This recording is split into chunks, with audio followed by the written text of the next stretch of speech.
the bench for this series. As, like you were saying, TES now on blue side. AL have basically banned Draven in almost every one of their games so far here. If it's not banned, then it's a champion that they're not really afraid of, especially with what we were talking about, the Ashe and the Varus still being up. We'll see what the first pick priority here is, as with a Varus Gauntlet throw down, do AL accept the trade and look for something a little bit different? Or are we going to be seeing potentially a top lane blind? I mean, Kasante's even still up and available. Now you've gotten rid of the Rumble. Speaking of aggressive champions for JackeyLove, that Kalista has consistently been on the ban table when you are a team on red side. That was not banned away just yet. However, there still is opportunity to take it away. Would expect that to come through here as, you know, another champion that Jackie could definitely do well on in the 2v2. So there it is. No Kalista takeaway. A lot of bot lane focus as we head into the early picks. 369 wants to get himself on a comfort champion, something that he can play weak side on once more, and he will be locking into Kasante for game 2. I think also the Kasante just gives him agency, right? Like the fact that Kasante still has a bunch of damage, gets his level 6, can try to find the 1v1, make outplays in certain situations, take a member out from an important team fight. Those are going to be really key. And I think AL caught themselves in a bit of a catch-22. If you don't ban the Kalista, then you get an Ashe or you get the Kalista on their side. If you ban the Ashe, they're going to take Kalista. If you ban the Kalista, they get Ashe. So AL immediately just trying to take a strong 2v2 here. A Kali for Shanks. We wanted to see the melee mids of both Creme and Shanks come through. And now paired with one of the strongest AD skirmishers on the patch, Wukong. I think this is a great pairing for them. Yeah, and this is another instance where the fearless aspect of things comes into play. Because Shanks already played the Galio in game 1, that's typically a really good counter into the Akali. Cream will not be able to play it here in game number 2. That's the Ashe that you were talking about. JackeyLove could potentially be going that direction, as it is one of the strongest marksmen in the patch, and with all these other bot laners already taken away, definitely going to be a focus for them to pick something up in some way in the first phase. Will be paired alongside the Renata for Crisp. Now, Crisp historically has played a lot of melee champions, engaged champions. However, the one range champion that he has whipped out a lot in recent years is this Renata Glass. He is such a good Renata Glass. I think that his positioning in a lot of fights, he really understands how far up you're actually allowed to play on this champion with the revive, with the handshake as well. So AL, I think with them picking the Mbessa, are really getting into a bit of a tricky situation where this Renata is going to continue to get value. Ashe as well. I think a Runon should be in her future,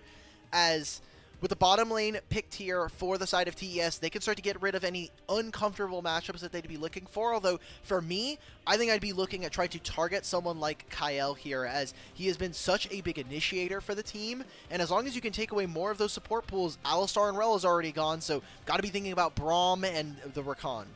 Now, you just look at the compositions that both teams have selected in the first phase of this draft, and, you know, Ashe Renata is so good in these 3 melees topside for AL. If you are Tabe, if you are anyone's Legends, what are you looking for in the bottom lane to try and counteract this melee trio that's already been selected that the Renata is going to do so well into? So into Ashe, again, Varus is gone. You can try to go for more range. I think that a lot of the LPL's answers as we get in further is mostly just to respond with Kai'Sa, but the laning phase is going to be really, really abysmal. You can go for some more unique strategies. I think maybe Sivir, if you're going to be able to match, and with so many melees, the ultimate is going to be up. That Jhin Hover, I think, is very, very strong, as it is a champion that is at least going to be able to match some of the range, but I think DPS versus that Kasante might come into question when you look at what the champions on AL are going to be doing in a team fight. It's all dive in the top side here for AL, and so it's just your backline threat being a Jhin against a full tank Kasante. Things could be a little bit scary, and you know, right now, really liking what Top Esports has cooked up in this first phase of the draft. Let's see how they finish it up. They need a mid jungle for Kanavi and Creme. Likely something that can initiate early, start these fights, roam around the map. The Talia, a very good start for that, but it's going to actually be the Way, which is, I think, another champion that Creme had a lot of success on early in 2024. Yes, Creme, his 5th most played in the last year was Hui, and it's 10-1 all time. So a great champion for him. I think he plays really, really well, especially with the creativity of this champion, having essentially 9 spells plus on your roster. You get so much different access to wave clear, shielding your team. The movement speed, I think, is also going to be really, really good for a team that kind of wants to get into a very specific range and then keep AL locked in. But you look at how many dashes they have. You have this Mbessa who can jump straight into the back line. She gets armor penetration from every point in her ultimate. You have also this Akali who can jump back there. A very squishy backline and not a ton of protection. So we're going to see how much value this Renata can grab, because while the damage is there, you're looking for resets and you're looking for that bailout to really squeeze the last bit of value up against anyone's legend. It's a very standard kind of front-to-back composition for top esports. You're going to have 369 in the front line. Kanavi either playing kind of a mix of you know, just front line or potentially diving if he finds an opportunity. And then a really strong back line here with the Hui, Ashe, and Renata that also do a good job at stopping the engage and heavy dive that AL have in their team, even accentuated with that Nico picked up. If anyone's Legends want to have a chance to send this to match point early, they're going to have to take a big usage of those dives, I think, early in the game before the carries of top esports become online. Man, and this Nico here for Kael, another champion that I'm pretty sure the last player of the game for Kael was actually on this Nico, and it was a little suspect. We may have got some kick W votes coming in from the production over on the LPL main, but I don't know. I feel here, Grapes, like this is a really explosive composition from anyone's Legends. They have a really strong ability to skirmish, and it is about who can find the first kill, because while anyone's Legends don't have resets, I think the fact that they can create such massive numbers advantage for themselves by finding a kill early with an Akali, with this Mbessa, that you look on the opposite side, TES, they're going to have to find a burst. Maybe they pick a single member with this Ashe. It is going to come down to opening fights, opening skirmishes. How much damage can you find on individual members to potentially create that for your team? Yeah, because as soon as that burst threat is gone, or the divers use all their ultimates and things like that, it becomes very easy for DOP to potentially play the game just with the front to back that they do have. You see the music, you see the animations. That means we're about ready to get into game number 2. Can anyone's Legends pull off the 2-0 like they did in the Demacia Cup, or will the series be evened up by top?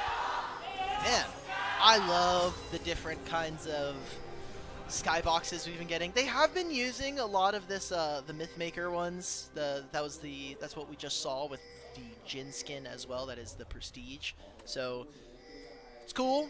I'm glad we're getting more skybox stuff. It is one of the small things about League production that kind of gets lost, especially in the hubbub of trying to get observing down and doing 1 million replays, which is what the LPL is known for. At least we get it at the start of the game, right? You know, we get the pig cinematic. That means that we're about to have greatness laying down upon us as we start off the early game with an invade.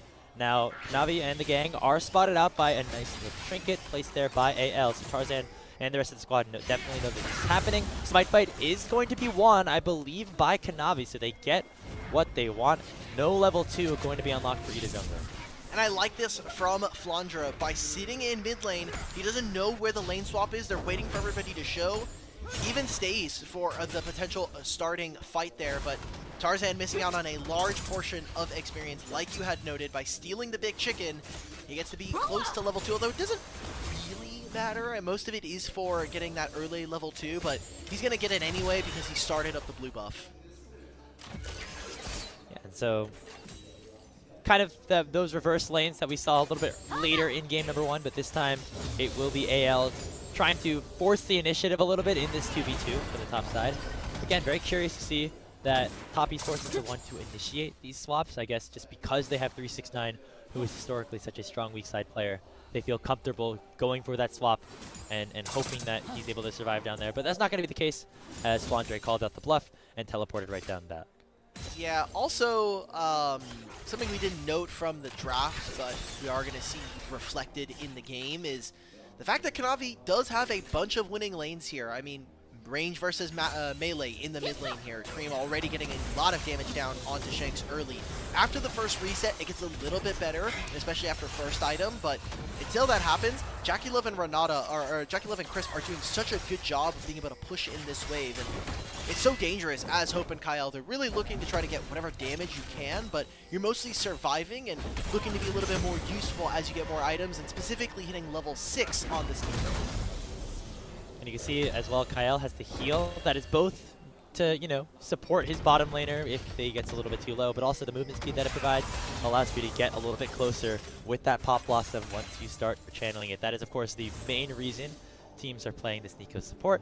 Yeah. As well as maybe some of the other trickery that you're seeing right here as well. Also, I'll just be honest, this new bottom lane meta of heal barrier is really sad. It makes me sad. And Hope actually not taking cleanse. That is usually something we do see from our 80 carries. So maybe Kael will have to pick up an early Mikhail's. But yeah, no ability to self-cleanse the Ashe ultimate that is going to be available later on in the game can turn into a potential win condition here for TES. As we noted, if you can find engage, as long as you can find that pick, TES are going to be in a great spot. As we know the timer for respawn Raptors, so why not as Kanavi? And he's going to get it again. Hey, another W here for Kanavi. Steals away those Raptors for a second time. You can already see the CS differential right there. Ever so slightly creeping ahead in favor of top esports. This time, they are the ones with the early gold lead. About 600, nothing too massive at this point, but going to show what having those winning lanes is able to do for a player like Kanavi, who now is being level 5. He's 2 levels ahead of Tarzan. Yeah, double scuttle here for Kanavi and the respawn Raptors, plus getting the first big chicken, and he gets his own camp of this on his side of the map.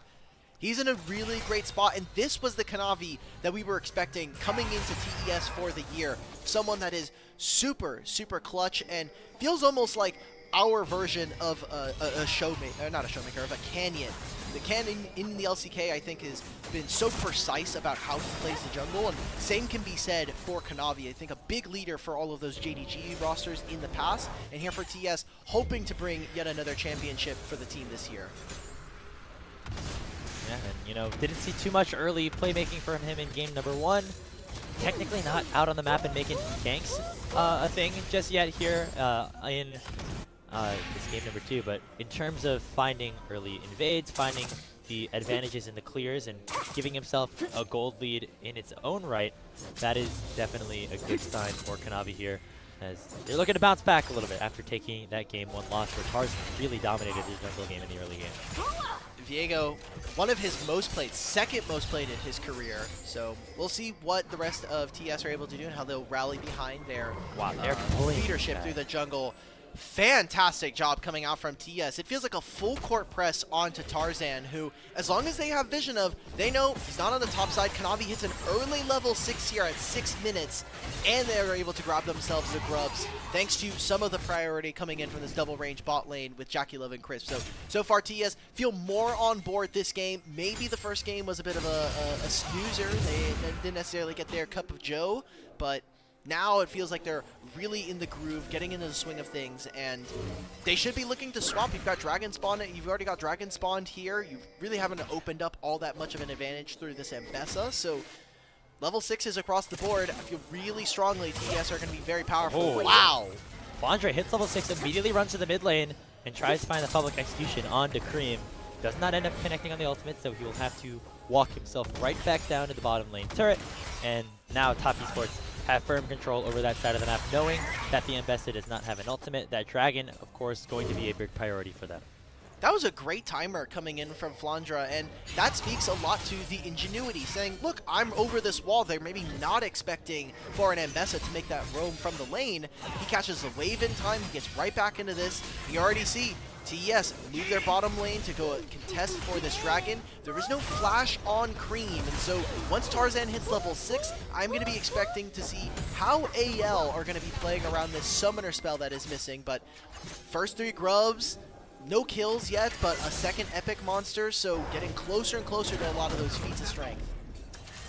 You see the trade for the Dragon on the other side was Hope and Kael were able to take one of those plates on the top side. Not nearly enough really to make it an even trade at this point. So top esports now collecting 2 of those first 3 objectives that you need. We'll see if they are able to collect that first feat of strength in a couple of minutes when that next group of grubs do spawn on the top side. And now with the swapped over bottom lane, JackeyLove and Chris get an early hand at this turret down bottom, picking up 2 plates of their own.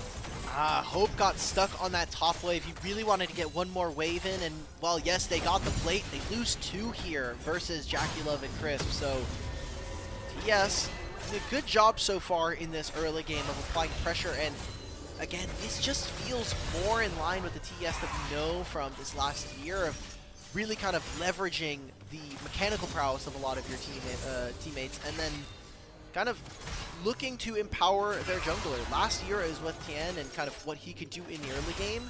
Now with Kanavi, I think their mid-game and a lot of their team fighting should be very much on point, and we're going to see that a minute and a half before Grubs. That is probably going to be the next big objective. There are ultimates coming in for almost every single member here. Our supports are going to be ticking over to level 6, and that was where we said we really wanted to see these two get involved. Kael and Crisp, the Renata ult, the Hustle Takeover, and this Pop Blossom are going to be 2 game-defining ultimates. And we'll see if either of these supports can get level 6, because they've been lagging a little bit behind in terms of XP, as supports often do. There we go. So level 6 unlocked here for Crisp. Kael, hopefully we'll get it soon. We'll need it if AL want to contest the second spawn of Grubs, but right now not in position to do so just yet. Making their way downtown, or uptown, I guess. Tarzan finishing on the top side of the map. Kanavi has no camps, so for the most part, he's probably going to be bumming it around the rift right now. I don't got much to do. Maybe we can test for an early scuttle, and Kael has made his way over here. He's going to leech just a little bit of experience from his mid laner so he can get that ultimate. But look at this, already made the reset. Hope, while he pushed in that wave, he is going to be late for this objective. He's going to be showing up after the Grubs have already spawned. Ooh, that's a big knockup landing here on the Q3. All out comes through from 369 as well. Flandre misses the ultimate once again, and Kanavi will find the kill. First blood for Top's jungler. There it is. Kanavi gets the reset, finds himself on this Mbessa, and that should just be the 3 Grubs going over. Maybe we see a steal of a single Grub camp as Tarzan is starting to clear out on Vision. Flandre, when he spawns in 12 seconds, will not have a teleport to be able to respond. So it'll be up to this 4v5 coming in from TES. We do have Flandre respawning in a couple seconds, however, no teleport, so it will be 4v5 at least for a little bit, as 369 does have the teleport and is walking into the pit first, as he has the advantage in terms of getting to the respawn faster. First Grub going to be taken here by Kanavi. Tarzan just needs to steal away 1, but instead they're going to try to look for the fight. Kael getting spotted out. Shanks pops the Shroud, looking to maybe go in. Tarzan does not find the second Grub. This next one will secure the feat of strength for TES if they're able to get it. So Flandre and the rest of AL know that they potentially have to go now. They instead try to target here onto 369. Perfect execution comes through in for Shanks, and they will find the kill onto the Cassante. Kanavi foresees the Heartbreaker out. Curtain Call will not connect as he flashes away, but it will be that 1 kill secured and 1 Grub picked up for AL, denying the feat. So the feat of strength still up and available. We have the dragon in a minute and 15. You still have those Rift Heralds as well. AL are nowhere near being able to finish this for themselves, so it's a small win for the side of Anyone's Legend as they find that fight after what was a pretty dangerous opener, right? Like, they get that kill onto Flandre. Now there's no flashes from Kanavi or from 369. And it is just split here. 369 does not find his angle, and without the fear from Wei, makes it a bit difficult for them to be able to control space here. It's a great combo coming in from AL. Yeah, I mean, Shanks again forcing the initiative on the Akali, going for that play, knowing that they had to at least get 1 of those Grubs to prevent that feat of strength from going to the opposite side. So now they get another shot. This dragon is going to be important as well. Kael actually did not use the ultimate, neither did Crisp. So those ultis that we were talking about, the supports hitting level 6 for, not actually needed around the Grubs that time around. We will both have it around this Drake if either side wants to fight. And I'm looking at that Enchanted Crystal arrow here from JackeyLove. It'll be up for this play. And also a big item spike here for TES. Kanavi already finishing the Trinity Force so early on in this game. This should just be an uncontested dragon, as across the board right now, 369 getting some alone time with those 5 Grubs. Seems like AL, after pushing in this bottom wave, are going to look to take control of the river, and we're going to get more of the same. Playing around the posturing, making sure that we're kind of doing the dance and checking our opponents. Tarzan should be finishing his item, I assume, if we're looking for a recall. Oh, he's so close to just finishing Trinity Force. He has all the components, but maybe he's waiting. Yeah, he's waiting in base right now. So it looks like they are going to be comfortable with giving over the Dragon if TES want to take it. It looks like instead they will opt to make another play onto Shanks here as Kanavi was looking to see if Shanks did go a little bit too far forward, but we also see Tarzan rotating towards potentially the top side of the map to go for his red buff. So either side actually really wanting to go for this first Dragon. AL's openers in these games have been really, really good, and I really want to praise their vision control in these games. So much of these objectives have been predicated on AL getting good vision down and TS not only not sweeping it, but also just having very little of it in their own. Look at where their wards are placed. It's in their bot side try and this red buff. Other than that, the map is dark, and being able to play with as little fog of war as possible opens up so many opportunities for anyone's legend. So strategically, they're doing a great job of controlling the map, and again, that's one of their strengths so far through this season. And despite Kanavi's really stellar start to this game, where he stole away a couple of Raptor camps, got the double scuttle, you can see him still up about 700 gold. Tarzan and the rest of AL making sure that they have not been able to pick up that feat of strength just yet, despite the fact that they are almost 15 minutes into this game. They're slowing things down a little bit right now as players are starting to pick up their first major items. Hope and Kael have rotated to the mid lane to clear out this wave. They are matched there by Jackie and Chris, and not a lot really to fight for so far in this game. It seems like the Dragon not necessarily a priority for either Top or AL. Yeah, it would be great for TES, obviously, if Top could grab this objective. It would give them the feats of strength, but again, I think we've just been seeing that these feats of strength are mostly an indicator for the broadcast and for fans at home, especially in their games in casual. Just, hey, you're playing a lot of these games. This is an indicator as to how good you're doing, because gold is a lot of times pretty nebulous as to where it is. We'd obviously love to have one player getting an influx of all of it, but we're getting the Dragon start, and it is on vision, so they want to make this play in top side. The pings are coming out. They do not know if there are members reinforcing the top side of the map. They will spot out Kael, but is this a Kali? Well, they They're going think, to be showing on think bottom waves? Yeah. They think it's Shanks right now, and I think that actually, well, actually no, they don't, because they see him down in the bottom. That's what I was saying. They don't know which yeah. one it is until now, but it stops the play, and all it does mean is that Kanavi gets to steal some more camps, but the objective's still going over to anyone's legend. And hey, look, AL, they've stifled that gold bleed a little bit. It's still only about 1,500 at the 15-minute mark, as Top Esports have not really been able to capitalize too much on what was a pretty solid early game from Kanavi and the rest of the team. Again, still potentially looking for this top lane dive, but the threat of Kael with that pop blossom under the turret just a little bit too much for them. Meanwhile, Hope, ooh, he goes 0 for 3. No, that's tough. It's not great, and now you're missing this ultimate, starting up the Rift Herald here for the side of Top Esports.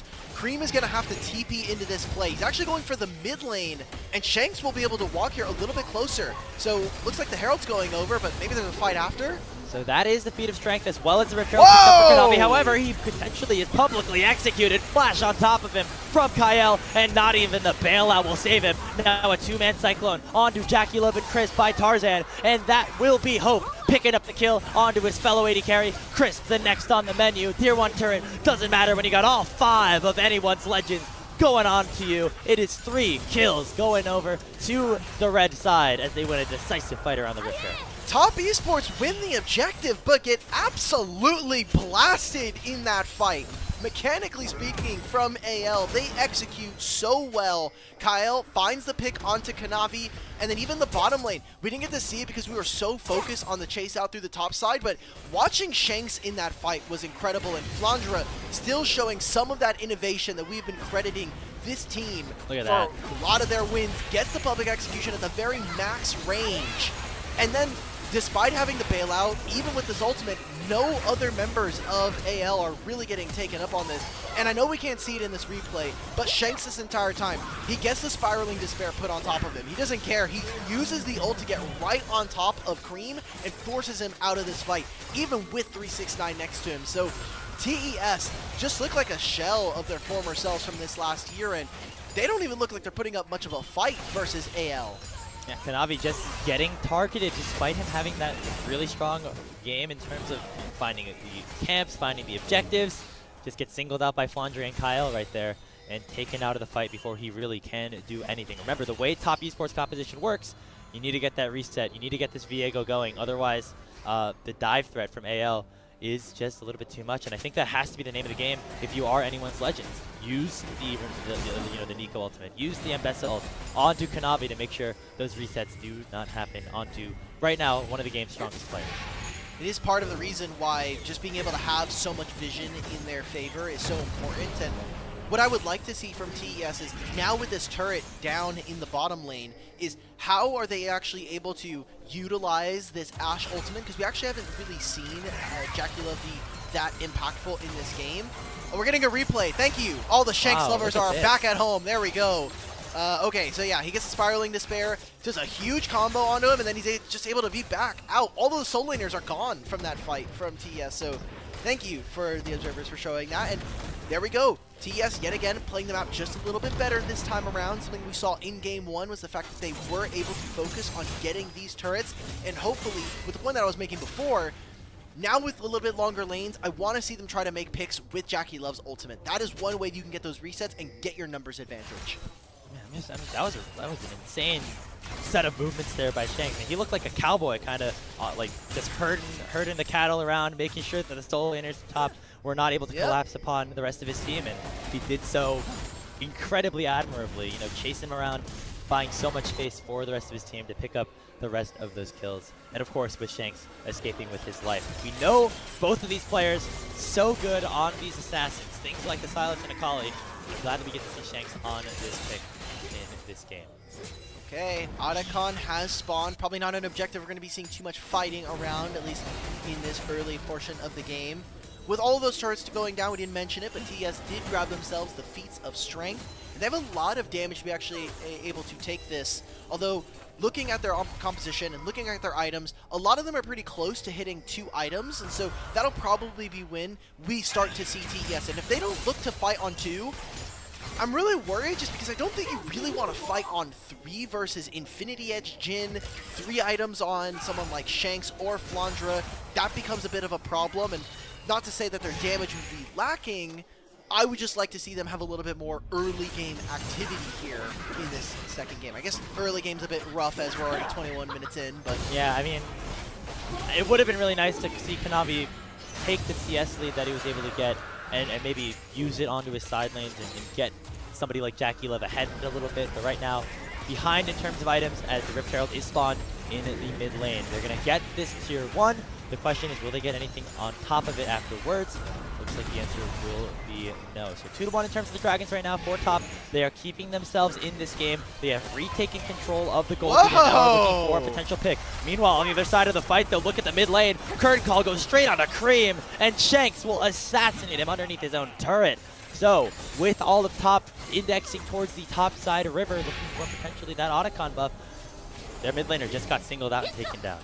They have no ultimate, but Shanks is going to be looking for a TP back into this play. Creme no longer available for 25 seconds. Kael does get spotted here, and he's just drawing attention away from this Eragon buff. Half HP, but that armor shred is huge, and there's still no ultimate here for Shanks, so despite the flank, I don't know how impactful. I mean, if a Shuriken lands on a Jackie, he could still be in trouble. And look at AL, they're diving straight on a 369. Kanavi already has the bailout on top of him, and there's the Pop Blossom from Kael. It lands on a 3. Flandre is still alive. He finally will get taken down by 369, but the fight is already cooked for top esports. 369, the last remaining survivor. It will be an ace just for Flandre, as AL will make their way back towards the Eragon. TES are routed, and it has been individual members getting caught out before these fights. Last game, it was Crisp.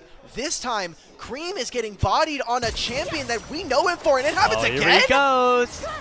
Public execution just up. That is another kill picked up for Shanks. He's 6-0 on his signature champion and takes down Creme once more. That's insane. If you would have told me that Creme right now is just getting destroyed on the Akali matchup, I would think, as someone who is such a melee assassin specialist, he would know this matchup in and out and understand what he needs to do in this. But he has just been taken advantage of so many times here in this second game. And even without the ultimate coming in from the Sakali, they're just making quick work of the backline. There is not enough damage once there's no Creme, once Kanavi gets taken out. And while JackeyLove is firing arrows, it's not enough. There's Shanks in the backline. Kael with this Nico providing so much value. AL are looking to make it a lot easier. And this is following the script from Demacia Cup. A Game 1 victory from AL. A Game 2 victory from Anyone's Legend. Maybe in Game 3 they'll have a little bit of hope and the script will be a bit nicer to them. But it is just looking so good for our Demacia Cup champions. Shanks is like, hey, remember this? Remember I was on the Alistar in the 1v1? This is me on a real champion now, Creme. This is what it looks like here. 6-0-0, 10 stacks on the Dark Seal, and a 900 gold shutdown to whoever can potentially take him down. AL 10-2. They are dominating the kill count. However, top esports are keeping the gold rather close to top side, where all those resources are allocated, but they just cannot find any fights as another enchanted crystal arrow goes wide. This Ashe from JackeyLove is not looking good. This bottom lane, we had a lot of high hopes. You look at the names on paper, JackeyLove and Crisp, but they have not been able to perform. And this feels very similar to not only the bot lanes, a lot of the bigger names, a lot of the bigger teams here in the LPL, like Pays and Missing last night, but even IG's Gala and Mako. These pairings are not looking good, and it feels like, we talked about the new class of mid laners coming in, it feels like a new class of laners just in general are starting to upshow. And speaking of laners, one all-consistent laner in the LPL is Flandre, and in his 10th year, he finds the public execution onto Kanavi and takes the legendary jungler down. 5 seconds before Baron, and they still have these Otacon respawns. They'll be up for another 15 seconds. They should just be looking to start this objective. 369 will be looking for a TP, but with no jungler, this is a hard contest. Kael even has a flank. Teleport in for 369. It will be a 4v5. Health bars maybe a little bit in top's favor, but again, with the numbers disadvantage, going to be difficult. Going to be up to JackeyLove and Creme to dish out the damage and try to win a fight. Here's Kael! Here comes Kael! Pop Blossom lands onto the bottom lane. JackeyLove still kiting away, at least for now, and actually doing a big chunk of damage. There's the ultimate from the way. Cricket finally arriving to the game, and top esports find a big fight with their carries. JackeyLove taken down by Shanks in the back end of things, but now the Akali is singled out, looking for some sort of escape. Not going to find it in a 1v4, and top esports are right back into this one.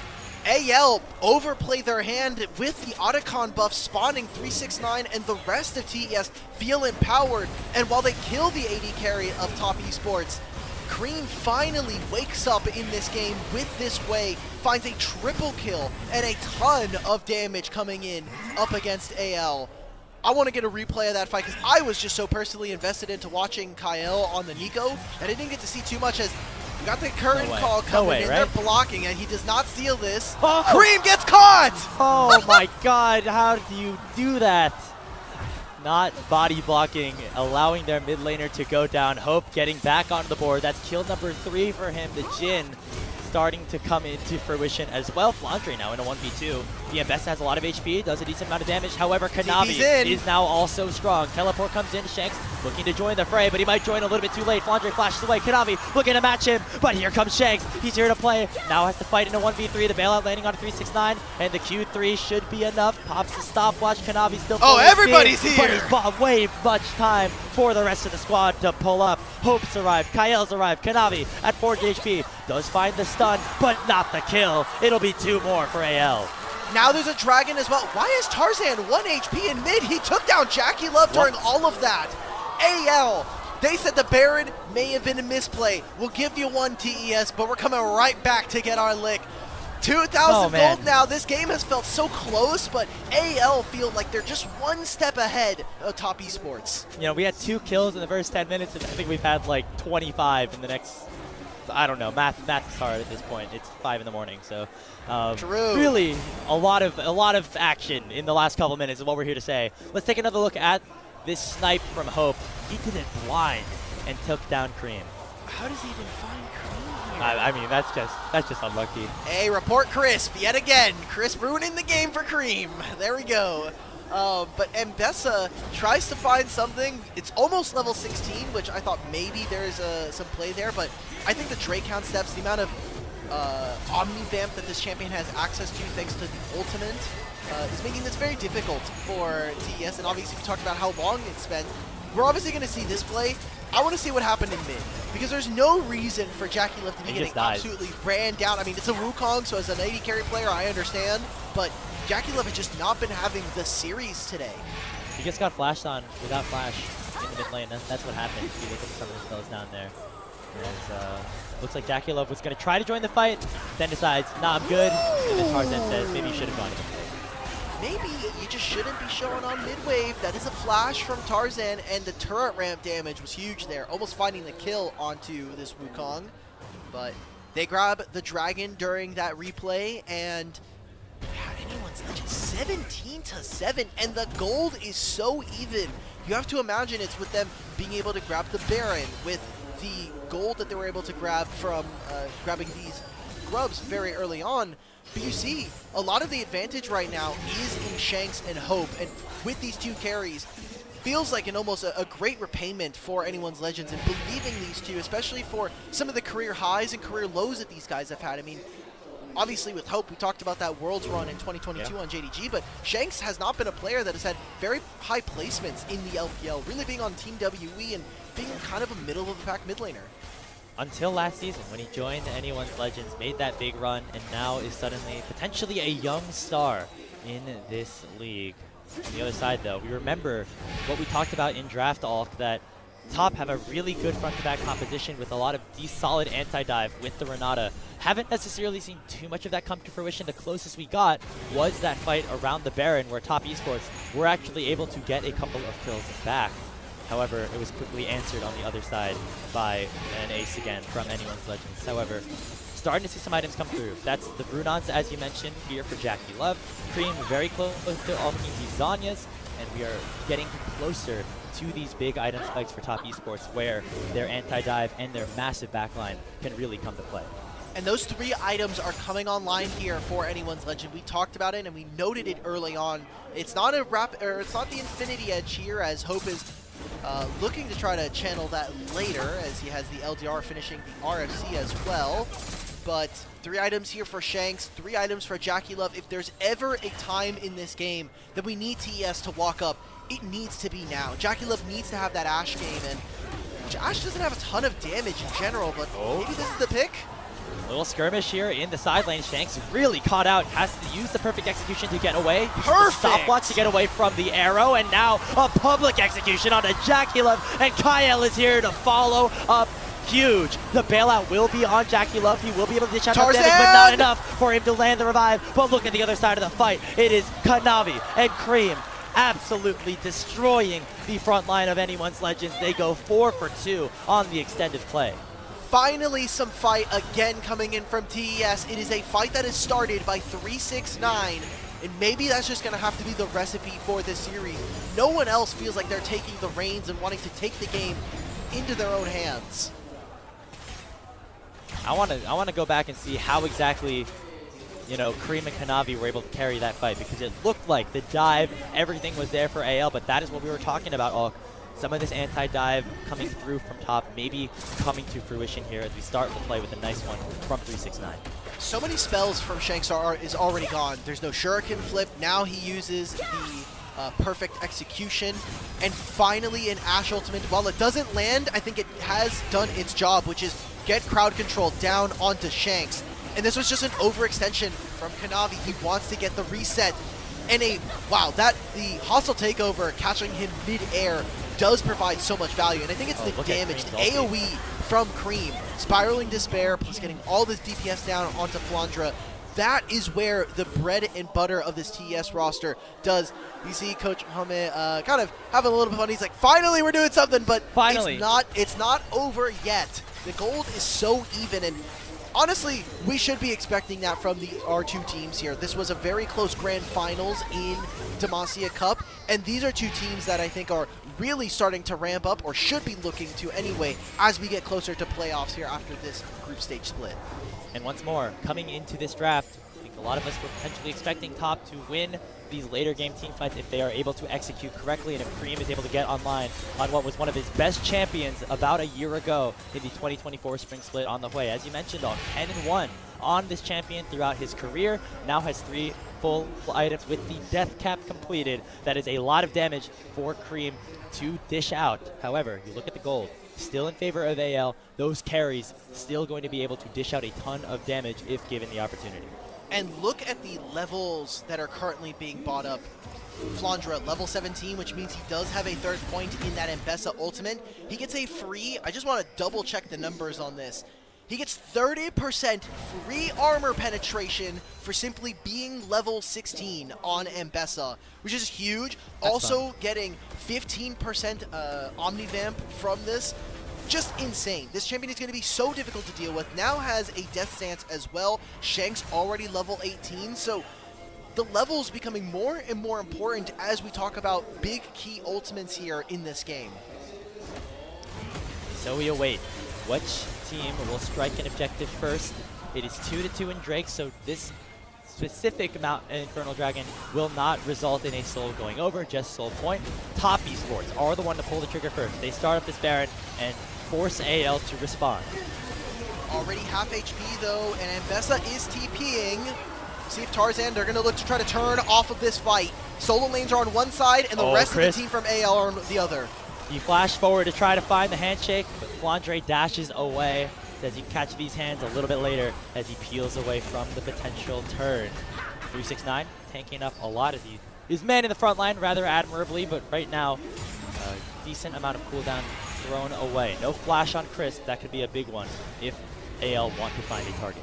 You think the tension in game is already at a pretty high mark. I love that we're also getting the crowd sounds as well. You can see that every single move in this game feels like they have the audience choked up. Oh, and they took a base. bot lane reset. JackeyLove and Chris are nowhere in the area, and they're starting up this Baron. Half HP immediately here for AL. There's not a ton of Baron take damage, but it is burning down quickly at 4,000 HP. Will be able to be secured, and it's hope that lands the final blow. Now, can Top Esports win this fight? Ultimate comes out for Chris, doesn't hit anyone. Kael only has the Pop Blossom onto the Renata Glass. JackeyLove getting soloed out potentially by Tarzan, but he's able to dash away. Shanks will go down first. This front to back is what we wanted to see from Top, and it is paying out in dividends. They get to force Tarzan back out on the other side, and now it's up to Hope and Flandre. They get the kill on the Kanavi. 369. Now it's to run for the hills, and they will even up this trade. It is a 3-for-2 in favor of AL, with Tarzan still on the run. He's looking, he's swinging from brush to brush. He won't get spotted by Chris. Dragon's here. I love that the crowd is getting wild and excited for this game as we're getting a closer and closer team fight. Every single inch of this fight has to be taken by either team. We saw that TES, they moved into the back line, that Enchanted Crystal Arrow finding Hope all the way behind that terrain meant that they were missing their Jhin in this fight. And we can take a look right back at this. It is the secure for AL, but look at Hope here. I love this focus. He actually gets it at 500 HP, and while the Red Sea parts here for AL, he cannot open the curtains, so they're missing a large portion of their DPS. It's great that Kael finds this, but none of the damage dealers are here to play, and it's going to be the sole point being caught up in the picture-in-picture for anyone's Legend. And JackeyLove just does so much damage on the front half of this fight, and working this front to back worked out so well for them. But then you see JackeyLove and Chris opting back to try to taste Tarzan, while 369 and Kanavi went for the 2v2, and that ended up being the play that proved costly for TES. Wow, incredible stuff. But I mean, it doesn't even matter. Like, you can look at the top of the scoreboard, and if you just like put your hands over where all the other objectives are, wow, it's 22-13. This game should be really one-sided.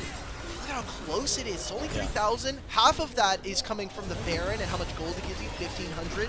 So you look at the items. Hope has not died this game, which I think is impressive when you think about having you have a Viego, a Cassante. He's doing so much in this fight, and without an Infinity Edge as well, which feels pretty weird. Maybe that's going to be the switch after the Youmu's once we get rid of that item.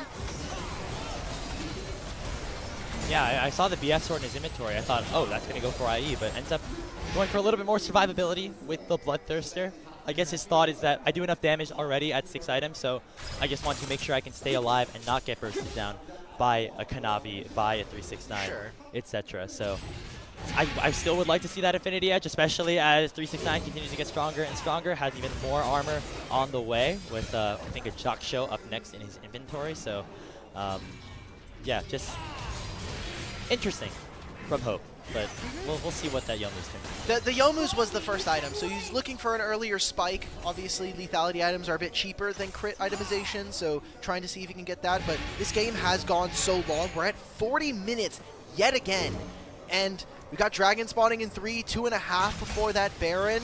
Feels like we're kind of waiting for yet another tango around these objectives. And I don't feel like, Grapes, that should have been the objective here for TES. With such long lanes, with so many turrets down, I think you should be fishing with the Enchanted Crystal Arrow. It has such a low cooldown, especially at level 17. We should be looking for picks. I want to see him and Kanavi start to link up. That has been a duo that we're still waiting to see in this game.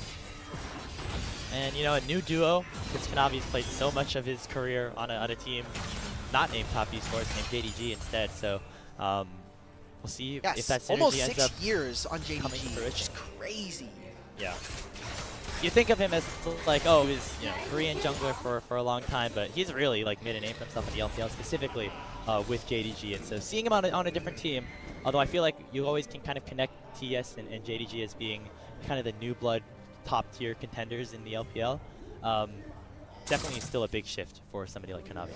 We'll see what the legacy of anyone's Legends is after this year, right? Because they were a team that built up from last year, and maybe if they're able to streak a couple of internationals, maybe even just one, I think would be a really big achievement for the organization, as they've not been able to make a splash outside of the domestic league. And I don't know, man. This would be so cool to see some of these players from the side of AL make it, but it does start here in the group stage. It does start with them being able to finish this match out, and we're only in Game 2. We have a full best-of-5 still here, ready to go, fearless as well, and we haven't seen the game really taken off for TES. We've seen glimmers of hope, but for AL, it has been kind of all engines go for them. They can very rarely make a mistake in this series so far. And right now, they're going to try to start a fight with Tarzan putting the Cyclone in onto Kanavi. Has the upgraded steel cap, so not going to be able to find too much damage onto him. And now it is a chance for top 2 retaliate. Enchanted Crystal Arrow blocked by Tarzan's clone, and that means that their aggression has to stop for TES. A lot of cooldowns burned, a lot of ultimates burned. All in all, not going to matter as we await these major objectives spawning. Infernal Soul on the table in about 50 seconds for anyone's Legends, while the Baron will spawn in 20. Huge win there for AL. They traded 2 of their ultimates, both of which are already back up or almost back up and available for 369's teleport. That is going to be a summoner spell that they're going to be looking to try to leverage as we get further into this game. Baron is spawning in 5 and a Soul here in 30 seconds. We already see AL are starting to posture towards the top side of the map, but I think this Soul is just so much more important. It's going to be a relevant combat buff for you for the rest of the game, and especially for someone like Jhin, who has such multiplicative values with AD. Getting an Infernal Soul means he does that much more damage. Teleport coming in. It looks like Shanks wants to start the party with the flank of his own on the Akali, has level 18. And is going to bide his time, make sure he doesn't go in too early. And with that teleport, it's actually going to be Tarzan and the rest of anyone's Legends putting away Vision in the Baron pit. Still a really good position for Shanks to be able to find and a good angle. Top Esports kind of just stuck in the mid lane, sandwiched between both sides of AL. Kael's got to be very careful. He knows that he got spotted on that one ward, so TS are going to send the search party to find this Nico. Okay, Hope with the ultimate, maybe Here's here. The opportunity, Kael looking for a chance to retaliate. Curtain call only landing onto Creme. Oh, he's caught, and this though. Nico is definitely in a bad spot.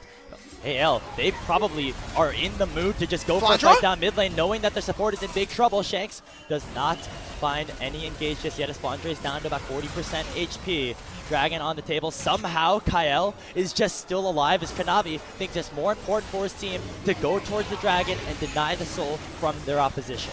Yeah, Flandre is not going to be able to contest for this. Ash and Kanavi can finish this objective rather early, and now we'll be heading towards the 7th Dragon of this game if we want to see a soul here, as I don't know why we haven't just nerfed Nico and how long this clone stays out on the map, especially for the Oh, Creme though, they don't know. He can find the pick. In a really big flank position. They find the stun and the pop blossom onto JackeyLove, but he's able to get away from it rather nicely. Stopwatch lands onto Kael, and he will go down, first, having gone forward way too early. Now it's Flandre, the target of 4 members of AL, with 369 onto Shanks in the backside. That is already a second kill picked up for Kanavi. The dive is in, and Top Esports are looking to take over this game. They go 4-0. Only Hope survives, but there might not be much more hope for AL as Top Esports are looking to even up this series. They've got 5 grubs. They should be looking to end. Not too many minions, however, maybe having to utilize Creme's teleport to save them. It is only Hope that is up 20 seconds before the next most available member. And it's been so close all game long, but one bad team fight, one where they spent too much time trying to protect their Nico, and it turns into a tied series. Curtain call means a very easy target for JackeyLove. That's 1,000 gold to Kanavi on the Viego, and Top Esports are going to even up our series at 1-1. Wow. Incredible stuff. Jesus Christ, guys. We got a lot of drinks on that. I was going to say, geez. That's a lot of water on stage, guys. Real thirsty boys, and they got the win, so maybe justified, as TES still some weak early games and the mid game being a bit questionable, but the execution in team fights finally coming together for them. And what a big win, especially for the fact that if they would have lost that game, you have to be thinking the snowball of, okay, we're down 0-2. Is this a series that we're going to be actually able to kind of reach deep down under? Find out that they do. They're able to win that one, and I think Kanavi, if it's not Kanavi, it's Creme this game. Yeah, I mean, we were talking about Creme and how he wasn't able to do enough damage on the Aurora in game number 1. Definitely brought things here in game 2 on the way. Now moves up to, what is it, 11-1 in his career on this champion. Yeah. So very, very good stuff from him, although it was Kanavi to really get the ball rolling for Top Esports. But I think at the end of the day, it comes down to the draft, as Top Esports had a lot of tools to deal with the dive threat that that Anyone's Legends was throwing at them, and the DPS from Hui and Ashe ended up being way more than the Akali and Jhin once we got past the 40-minute mark, and that is what allowed Top Esports to come out on top there. I think AL just played too many stupid games. Like, he plays stupid games, wins stupid prizes. He goes in, he's like wasting a lot of Kanavi's time, and then they find that pick onto Creme, but a fantastic Zhonya's saves him from that play, and then all of your damage is gone. Hope is not in the area. Tarzan had just used his ultimate. It felt like they were trying to really play around the fact that Kael had a flank, and it ended up biting them, as we even saw Hope is literally like dodging in and out of fight. He's like, well, I'm playing Jhin, and there's a Cassante in between me and the rest of the team. I'm not doing anything here, guys. Yeah, Jhin does really good in like the mid game, where you're able to pick off targets, throw out the curtain call, assassinate some people. But when you need to dish out full 5v5 team fight damage, that is where the Ashe 100% is able to take the better end of fights. And as you mentioned, the momentum that this gives Top Esports, not going down 2-0 after 2 40-plus minute games, is absolutely huge. As we go back to what the Demacia Cup finals look like between these two teams, it was Anyone's Legends jumping out to an early 2-0 lead, and even though Top Esports were able to respond with a Game 3 win, it really still felt like a tall mountain for them to climb.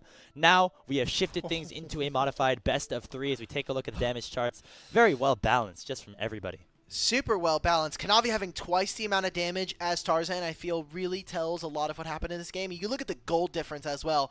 That really feels like an LPL gold graph. It was all over the place. We've got canyons, valleys, hills, mountains, and the very end is when finally TES are able to grab themselves the gold lead and slingshot themselves into a second game here as... Ooh, man, this felt like a bit of a weaker game for Tarzan, but in his defense, he got zoned out of so many early objectives. It was Kanavi and Crisp really using the early game priority from this bottom lane and just getting as much vision. Even 369 finding Tarzan on his Gromp. There's so much early vision to make sure that Tarzan could not play the game. And I still think, despite Tarzan losing out on a lot of CS early, we saw he was down up to 2 levels, like 5 minutes into the game. Still was able to find a good amount of plays to allow for Anyone's Legends to get back into this game. Of course, a lot of it helped by the rest of his team, specifically Shanks, who I want to give a big shout out to here on the Akali. While he wasn't able to find too much in the back half of this game, the early first 20-25 minutes all belong to this player. And we get to see some highlights. This felt more like a regular AL game, and why are you doing this to Chris, man? I also hate that in this Jhin skin, there's no real bullet for the ultimate. I get it. Project Jhin is nice, but why are we doing that to Creme, okay? He's a youngin' still. He's got a few years that he still's got to kind of prove himself and cut his teeth on here in the LPL. Doing a lot of work in this last year with TES and hoping to kind of bring home finally a championship trophy that they've been missing for almost 5 years now. It's gonna, you know, I feel like we always associate top esports with success, at least in the 2020s of the LPL. But yeah, as you mentioned, not finding that title in quite some time. Could this be the year? So far, we still have some question marks just because of how well it's early specifically as well. anyone's legends have played into them. But, you know, this game definitely a sign that things could potentially be on the up and up. It feels also very weird because all of these highlights are going to basically be AL winning, and then like probably the last two are going to be, oh yeah, here's TS winning the game, which happens in a highlight package, but and it goes back to again that last fight. Kael kind of just caught out a little bit, gets mispositioned looking for a flank, and not finding the targets that he wants, and then again the big carries, the big backline of TES taking over, as we see here a little bit in this fight as well. All right, Grapes, who are we feeling for MVP? Because I know we talked about it a little bit before the highlights, but now that we've had the tape in front of us played, all 45, 50 minutes replayed in what was like a 2.5 minute package, what are we feeling? I think I want to give it to Tarzan. You know, Creme had a very Tarzan's your MVP? That's crazy disrespect, not Tarzan. Man. Nice. Kanavi. Nice. Sorry, wrong jungler. On the Viego, had a very strong early game and was able to lead his team to victory here. I think being a big initiator in this big final fight. I think you also could give it to Creme, though. He'd be my second choice. Okay. And I think for sake of alignment, we'll do the jungles. You and I have had a pretty good track record together. I know, we're pretty good at this. And honestly, look, I could get your confusion. Both of the junglers appearing on Griffin at one point in their career, so I understand. It makes sense. But now coming into Game 3, we're going to start thinking a lot of great champions have already been taken away, but I think that first game draft left open a lot of the OPs that we were expecting coming into this series. So I think this is going to look potentially a lot different than a lot. Huh? Top Esports Tank Gate number 2. We're going to take a quick break. We'll see you with the Game 3 draft. This is the story of anyone's legend